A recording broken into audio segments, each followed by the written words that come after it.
कांकेर के भानु प्रतापपुर में आगामी 5 दिसंबर के होइया उपचुनाव लले के महर्षि वाल्मीकि महाविद्यालय के छात्र छात्रा मन मतदाता जागरूकता रैली निकाली। रैली महाविद्यालय लेले के सतराम चौक तक निकाली गई, जहां उपचुनाव मतदान बर नारा लगावत सही उम्मीदवार ला अपन मत देहे के संदेश दिहिस।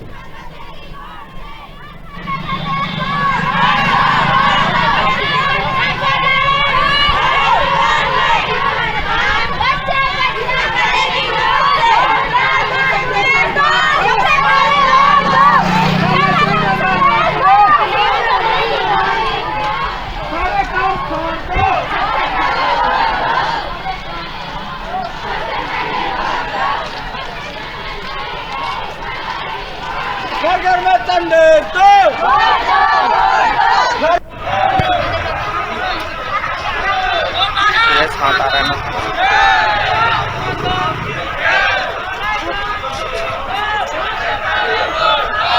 शासकीय महर्षि महाविद्यालय भानु प्रतापपुर का एक नियमित छात्र है।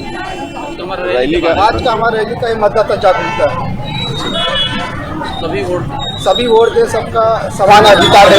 जो नागरिक भारत देश के जो 18 साल से बात की है, उन लोगों के लिए जागरूकता के लिए हम लोग रैली निकाली थी। रैली के माध्यम जब तक मतलब वोट देने के लिए, अच्छी सरकार चुनने के लिए, ताकि सरकार अच्छा मजबूत बने और जनता को चला सके, विकास अच्छा होना चाहिए देश के लिए।